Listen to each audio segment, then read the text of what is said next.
Chronovium is a material at the very center of Marvel Rivals, and in this next section we're going to go into the mysteries of this strange material and how it seems like it can be used as a substitution for anything like some sort of miracle material. But now let's find out how some have decided to use it for purely evil causes. To do this, we go to Asgard, where first, reading from the Family Affairs gallery card, we hear a tale that serves as a warning by Squirrel Girl's new friend Ratatoskr, who we introduced earlier. It reads, "Greetings, mortal, I am Ratatoskr. Heed my tale. For countless centuries I have lived peacefully among the branches of the World Tree, Yggdrasil, delivering messages between the 10 realms connected by its mighty branches. I may be naught but a squirrel, but my Asgardian friends bestowed this sacred duty upon me, and I have performed it with great pride. My place was not to intervene in the affairs of gods and men, but simply to deliver news of great import, and today, the news I bring to you is quite dire indeed. For centuries, Asgard was ruled by the All-Father Odin. But no longer. Odin has entered a deep restorative slumber, and the throne has been seized by his treacherous son Loki. But oh, where was Odin's rightful heir, Thor, the god of thunder, you ask? Patience, mortal. I shall get to that in due time. Always beholden to his ego, Loki began to reshape Asgard in his vile image. But Asgard reshaped itself as well. Thanks to a strange cosmic phenomenon, this sudden surge of chronal energy caused my beloved Yggdrasil to grow wildly out of control, merging with Asgard and resulting in the birth of a place both ancient and new, Yggsgard. Ever want to seize an opportunity, Loki now seeks to tap into the root of Yggdrasil in order to steal the raw temporal power that has been infused into its sap. What he hopes to do with such power, I do not know. As I said, I am merely a squirrel. But when it comes to the god of mischief, the answer is rarely a good one. And the false king of Yggsgard is not alone in his machinations. When it seemed as though none would dare to support Loki's coup, Hela, the queen of the dead, came forth from the underworld and offered her aid. All she wanted in return, she claimed, was to extend her kingdom of souls into the land of the living. Though if I have learned anything about Hela over the eons, it is likely that her true motives run far deeper, and that Loki is only a pawn in a much grander scheme. Once Hela was at his side, however, Loki finally had the power he needed to take complete control over Yggsgard and the noble race who called it home. Together, the two tyrants banished the mighty Thor into a distant dimension. Thus, I have come to you to share this tragic story, for while it may not be in my nature to take up arms against those I serve, you are bound to no such loyalty. I beseech thee, in the name of Yggdrasil, to break free from Loki's grip before he can bring the World Tree and perhaps all of reality crashing down upon us. I beg of thee, act with haste, dear mortal. The fate of all 10 realms lies in your hands.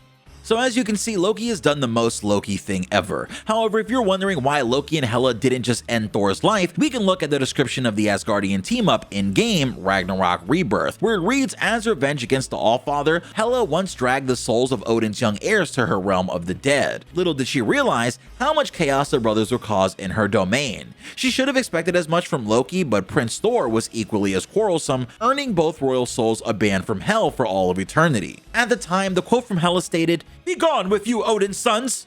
From henceforth, should you perish, may you be eternally reborn in your own personal Ragnaroks." But to explore what exactly is going on in Asgard in detail, we'll first look into Hela's lore entry, Messenger of the Abyss, which reads, "From the throne atop her realm, the Queen of Hell recalled feeling the shattering of worlds, the sundering of realities, as unknown forces knit them together again. Differently, she remembered venturing forth into her kingdom, only to discover that in Hell, little had changed. However, Hela suspected once she traveled beyond her realm, she would see profound changes, and when she had worked enchantments to gaze upon worlds newly interwoven with the 10 realms, her suspicions were confirmed. Mortals had done this? Remade time itself? Broken it, and rewound different streams into a different braid or worlds?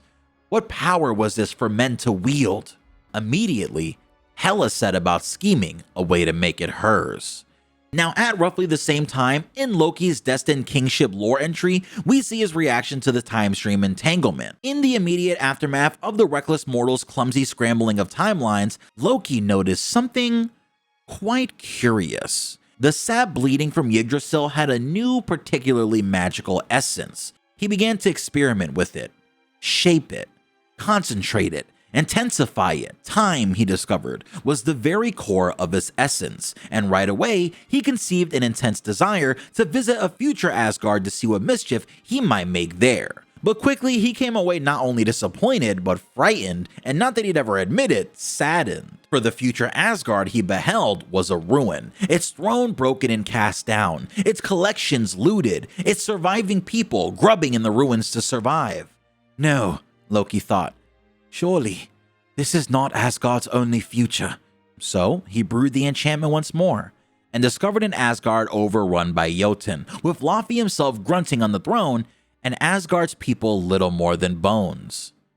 And another Asgard in flames, with Surtur bestride the blazing trunk of Yggdrasil, while the fabled towers of this realm collapse in fiery rubble. And another, windswept and empty, the cask of eternal winters broken open in the throne room.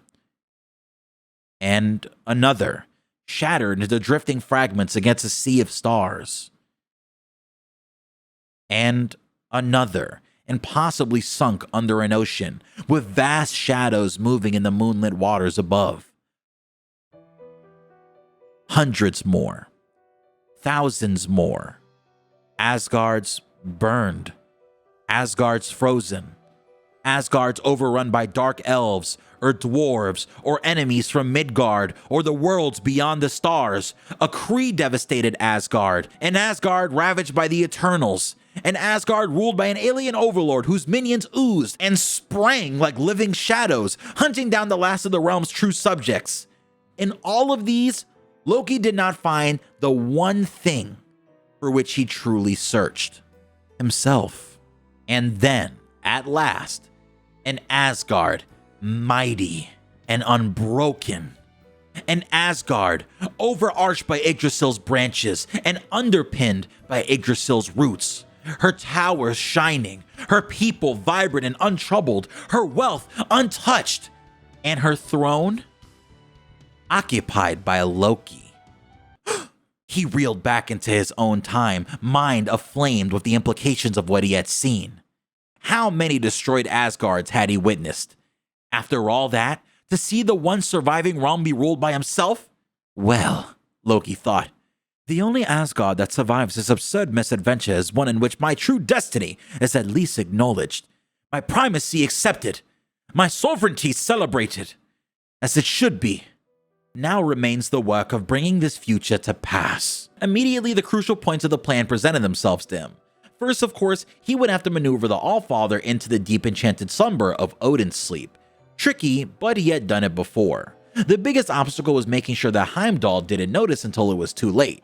Then Loki would use Thor's desire to help their father against him, guiding him into a certain place where Loki would have to worry about him for a long time. But these were powerful enchantments he was planning on using even for Loki. He was going to need to bring in a co-conspirator or two. It would be easy enough to betray them and rid himself of them later, but for a brief time they would be useful. So, Karnilla, of course. Aligning with the Norns was an absolute necessity if he were to retain rule over Asgard and not see it suffer any of the tragic fates he had witnessed. And while a master of magic, the Queen of the Norns was no great schemer, at least not compared to the god of lies. He also thought of Karnilla's closest ally, Hela.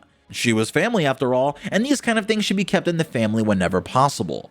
Also, she would be useful because of her vast power and unlimited legions who would keep the Valkyrie and the Crimson Hawks busy, leaving the throne unguarded. If Loki could just figure out what to offer Hela in return. And this brings us back to Hela's story, where as Loki manifested in Hela's realm unannounced just because he could and he knew it annoyed her, she immediately sensed his presence and sent an escort. But this time, it was a retinue of fallen Asgardian warriors riding skeletal horses and singing the ghostly songs of the Asgardian dead who never made it to Valhalla. To the accompaniment of these mournful, discordant strains, Loki followed his escorts to Hela's throne. In this kingdom, bones twisted by dark magic paved the path to Hela's castle, while particularly favored souls became feasts for her Nastron crows. Loki hated the decor though, even more than he hated the thought of Thor sitting on the throne of Asgard.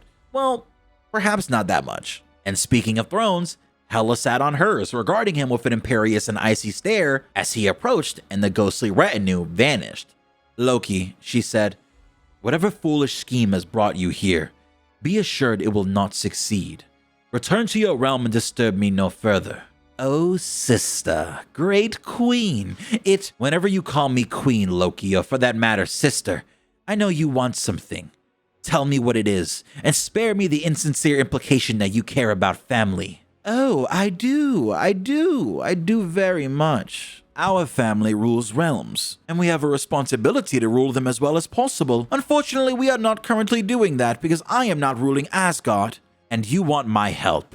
Why, of course, Loki said. My plan will succeed with or without you. But as I said, we're family, and for the third time, she interrupted him. Why should I? Why, to be rid of the All-Father whose time has passed, and to be rid of our beloved Odin's son, who would otherwise succeed the throne of Asgard. Which is the one thing you cannot stand to see happen. Loki didn't give her the satisfaction of agreeing. You see, Loki, of all master plotters, you are the easiest to predict, because all of your plots are ultimately only about one thing. Loki inclined his head, again unwilling to make a verbal acknowledgement. You've been working on new magic. I smell it on you, Hela said. Tell me. The sap of Yggdrasil? Observe. Loki cut a small notch in one of the world tree's roots, and as the sap oozed out, he captured it and began to work a charm to extract its essence. As the world tree shapes the limits of our realms, he said, this substance shapes the limits of our time. After a moment, he held a small ball of what looked like amber in the palm of his hand. Take it. It will show you the future of your realm, just as it showed me the future of my own. Yours? You speak of Asgard? Yes. And at that time, he placed the ball in Hela's hand and began to describe what he had seen. Now, some time goes by while the two are speaking, and Hela does actually see what Loki was seeing in the Chronovium as well. However, at the end of the vision, she simply says, yes, it is quite deserving of an Loki said. But the real question is, will you help me? I will, Hela said, but I have my own vision for this Chronovium, for it has fallen in my realm as well. In return for my help, you will help me bring this vision to fruition. Of course, Loki said, intending it to be a lie, but not even he knew when an attempted lie might become an inadvertent truth. First, she knew she must understand Chronovium. One of her thralls in a life, a great wizard king, had brought to her a stone of sword that she had never seen before in Hell. She had paid it little mind until she grasped what the mortal Victor Von Doom had done. And it was then that she sent the flock. Her crows scouted other realms, all returning bearing samples of Chronovium, the crystallized residue of the monstrous shocks of the space-time continuum, and yet they all differed slightly from the version in Hell and from one another. Whoever learned to control this, Hela knew, would rule worlds beyond Asgard, beyond even the 10 realms themselves. Hela's intrigue deepened. New lands meant expanding the borders of Hell and welcoming vast numbers of new creatures into her ever-growing legions, perhaps even claiming the souls of the great beings known as Celestials. Only recently had she become aware of them, and then only through a new soul in Hell, cast there from another universe by the, what did he call it?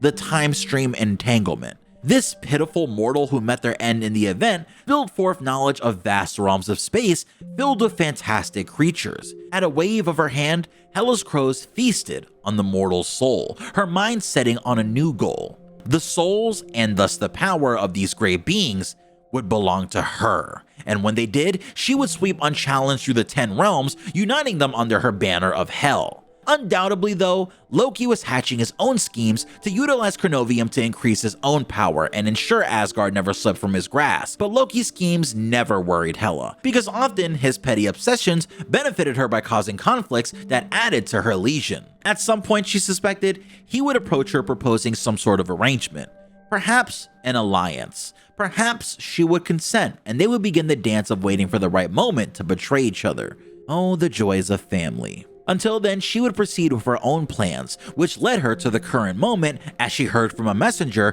from a distant place that she had never heard of before. Her initial response was to annihilate it for the arrogant crime of trespassing in her realm. However, it seemed to her that these disruptions of time and space could be a gift. Had it not opened vast new possibilities for Hell? Surely she would learn what new worlds, new universes now lay within her grasp. It was a strange creature appearing like blobs and tendrils of a tarry black substance bonded with a host. Its liquid flesh mingled aspects of its own nature and that of its host, currently a Jotun priestess, who even though she was no longer alive, had enough of the Jotun soul remaining that she was still present for Hela to feel her horror at being bound to such a monstrosity. How curious though. At the same time, the creature, or the symbiote, had no such horror, or at least it didn't show it. "Tell me, little creature, what brings you to this place?" "You would do well to listen, Queen of Death," it said. "I bring tidings from Knull, mighty lord of the abyss." "And what is a Knull? Is he the god of all creatures such as you?" She made no effort to hide her scorn. This Knull was, in all likelihood, as debased and parasitic as its worshipper who stood before her. "His power is eons older than yours, and he has his own claims on creatures whose essences he has consumed." Ah, Hela thought. Of course. I take it he means to claim the Celestials as well. The symbiote nodded and flicked out its tongue. "Knull has learned that one of the Celestials is now in this realm. You cannot keep it, Asgardian. It is his to claim, and it will be the key to his freedom." "I cannot?" Hela stood from her throne. "Bold of you, parasite, to tell me what I can and cannot do in my own realm. What enters hell is mine forever. In fact," she said, giving the symbiote a closer look, "perhaps I will even keep you. What manner of soul does a creature like you possess?" The symbiote remained still. Hela let it wander for quite a while as she pondered what she had already learned. The key to his freedom, the emissary had said. So this Knull was a god in chains, yet he still possessed the reach to send a message to hell? He knew the power of Celestials, and on top of all of this, somehow he knew that the Tangled Worlds had brought new souls into hell. Therefore, there must now be a way from hell to... What is this world you come from, creature? "Clintar, O Queen." A name she knew vaguely. People from a culture long since annihilated had once come to her realm from there. She considered a little longer. "I release you," she said. "Now release your host." The symbiote did, peeling and secreting and withdrawing from the skeletal form of the Jotun priestess. "Return to your master," Hela went on, "and tell him that he may rule Clintar, but Hela rules hell. And if he wishes to fight me," she smiled, "then he too will become one of my subjects. Do you have that, messenger?" The symbiote mass quivered, but without a host, it could not speak. Hela worked a spell, drawing forth knowledge from its mind. She swirled open a gateway to a world of darkness, an impenetrable jungle where no sane mortal would tread. "Go," Hela said, "before I change my mind." The symbiote sprang through the gateway and was gone, with Hela letting the gateway close. Now, Knull knew that she could reach out to his world directly, and her plan was to let him think on that and consider his next move. From here, Hela gathered up a mass of Chronovium imbued with the essence of hell, and in her mind she thought that just as all lives must end, all things must move through time. So did it not follow that all time ended in hell as well? And did it not follow that hell could grow through this crystallized time, encompassing new realms brought near by the entanglement of worlds? This strange hell Chronovium was shot through with black and green, and she spoke to it, shaping it into an enchantment, the first of many. "All living beings," she said, "in all realms, in all universes, they shall be thralls of hell. They need not come to me. I will use you, Chronovium, to expand hell not through space, but through time. Beings more ancient than stars will be mine, and beings not yet born will be mine. This is a powerful magic and will take some time to work, but it shall be done. And then Knull," she smiled, "he will be mine as well." Now, she suspected that the symbiote emissary was not Knull's only gambit. Doubtless, he was plotting against her, seeking ways to undermine her in the reach of hell. Let him, she thought. Let him beguile mortals and persuade greedy gods that they can band together against me. That would bring them all the closer. And as she already told the symbiote emissary, whatever entered hell was Hela's, unless she chose to let it go. And soon, souls would no longer come to hell. Hell would come to them. Her realm would grow outward through time, drawing in numerous souls until she had an army so vast, not even gods could hope to resist it. because in Hela's mind, the 10 realms were just the beginning. As she spun the black and green Chronovium jewel over her palm, she says, "Yield to me your secrets.